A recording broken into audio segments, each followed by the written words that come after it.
Hello दोस्तों, आज हम बात करेंगे सिंधु घाटी सभ्यता के बारे में। सिंधु घाटी सभ्यता भारतीय उपमहाद्वीप में प्राचीनतम सभ्यताओं में से एक थी, जो वर्तमान भारत, पाकिस्तान और अफगानिस्तान के कुछ हिस्सों में स्थित थी। यह सभ्यता लगभग 2600 ईसा पूर्व से 1900 ईसा पूर्व के बीच विकसित हुई थी। सिंधु घाटी सभ्यता का विस्तृत क्षेत्र उन्होंने अपनी सभ्यता के नाम से जाना जाने वाले सिंधु नदी और इसके पार के क्षेत्रों तक फैला हुआ था। इस सभ्यता के लोगों के आवास गुजरात, पंजाब, हरियाणा, राजस्थान, उत्तर प्रदेश और पाकिस्तान के समीपवर्ती क्षेत्रों में थे।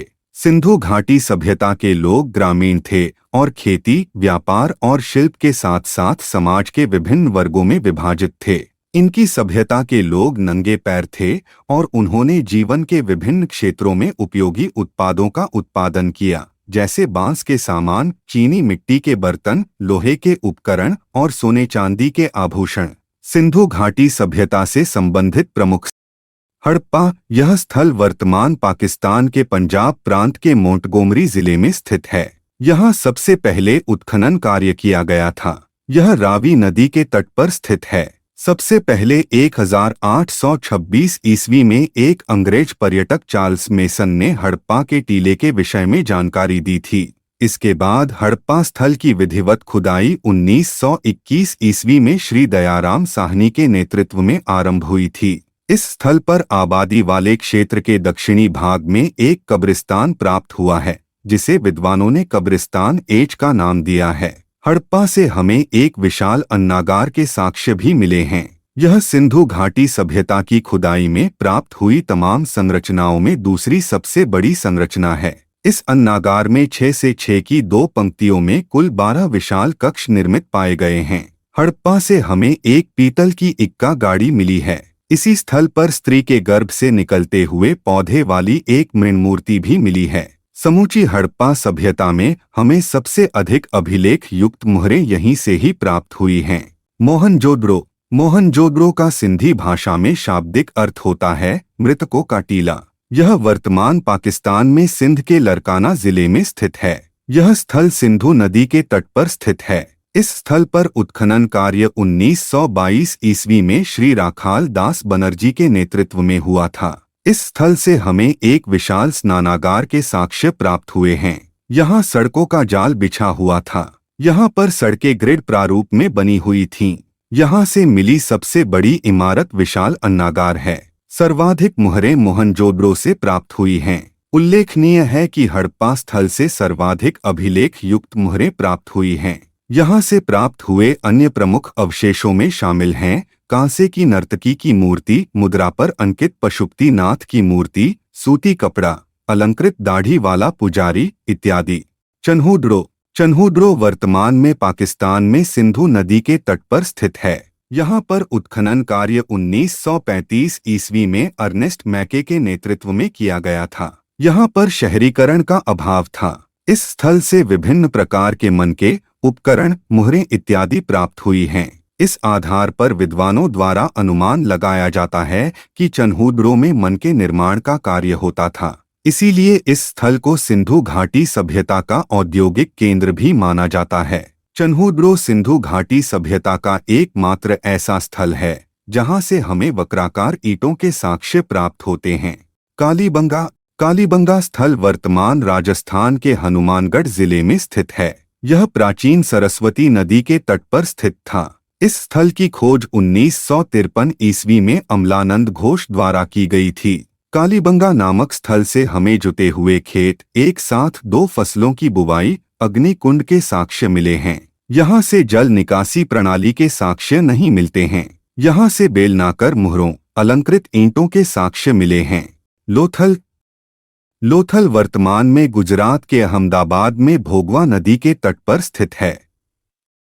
यह स्थल खंभात की खाड़ी के अत्यंत निकट स्थित है।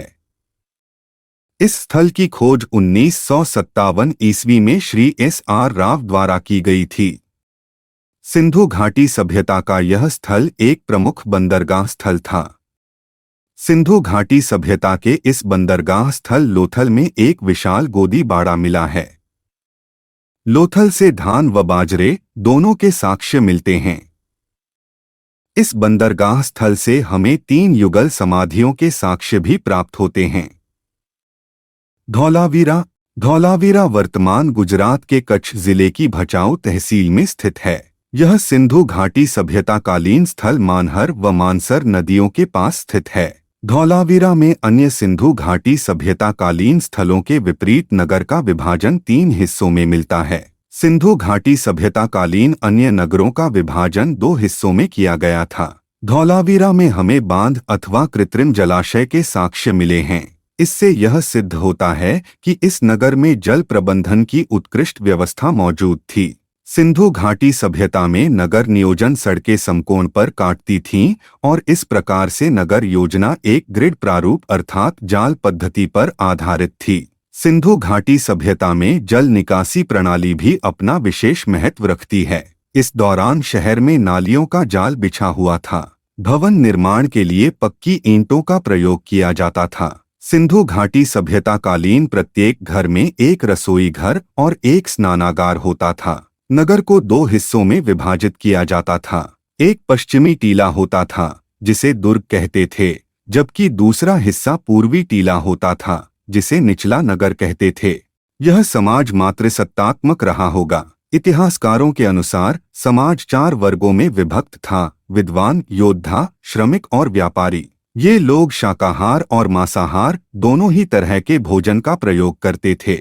ये ऊनी और सूती दोनों ही प्रकार के वस्त्रों का उपयोग करते थे। पुरुष और महिलाएं दोनों ही आभूषण पहनते थे। सिंधु घाटी सभ्यता के लोग शांतिप्रिय लोग थे। यहाँ से तलवार, ढाल, शिरस्त्राण, कवच इत्यादि के साक्ष्य नहीं मिले हैं।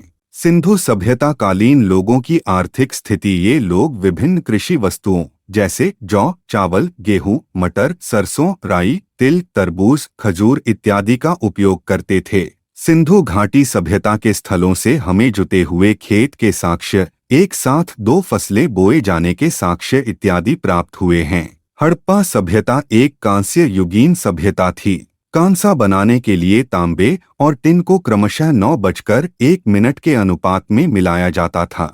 हड़प्पा सभ्यता के लोग लोहे के प्रयोग से परिचित नहीं थे और संभवतः उन्हें तलवार के विषय में भी जानकारी नहीं थी। इस दौरान आंतरिक और बाह्य दोनों ही व्यापार समृद्ध अवस्था में थे। सुमेरियन सभ्यता के लेखों से ज्ञात होता है कि विदेशों में सिंधु सभ्यता के व्यापारियों को मेलुहा के नाम से जाना जाता था। लोथल नामक सिंधु घाटी सभ्यताकालीन स्थल से हमें फारस की मुहरें प्राप्त होती हैं तथा कालीबंगा से बेलनाकर मुहरें प्राप्त होती हैं। ये सभी प्रमाण सिंधु घाटी सभ्यता के अंतर्राष्ट्रीय व्यापार की ओर इशारा करते हैं। सिंधु घाटी सभ्यता का पतन: सिंधु घाटी सभ्यता का पतन कैसे हुआ, इसके संबंध में विभिन्न विद्वानों के अनेक मत हैं, लेकिन उनमें से कोई भी मत सर्वसम्मति से स्वीकार नहीं किया जा सकता क्योंकि ये सभी मत सिर्फ अनुमानों के आधार पर दिए गए हैं। Garden child, Mortimer wheeler, Piggott महोदय जैसे विद्वानों ने सिंधु घाटी सभ्यता के पतन का कारण आर्य आक्रमण को माना था, लेकिन विभिन्न शोधों के आधार पर अब इस मत का खंडन किया जा चुका है और यह सिद्ध किया जा चुका है कि आर्य बाहरी व्यक्ति नहीं थे बल्कि वे भारत के ही मूल निवासी थे। इसलिए आर्यों के आक्रमण के कारण सिंधु घाटी सभ्यता के पतन के मत को वैध नहीं माना जा सकता है। इसके अलावा विभिन्न विद्वान जलवायु परिवर्तन, बाढ़, सूखा, प्राकृतिक आपदा, पारिस्थितिकी असंतुलन, प्रशासनिक शिथिलता इत्यादि को सिंधु घाटी सभ्यता के पतन के लिए उत्तरदायी कारक मानते हैं। दोस्तों, आज के लिए इतना ही। मुझे उम्मीद है यह विषय आपको समझ आया होगा। धन्यवाद।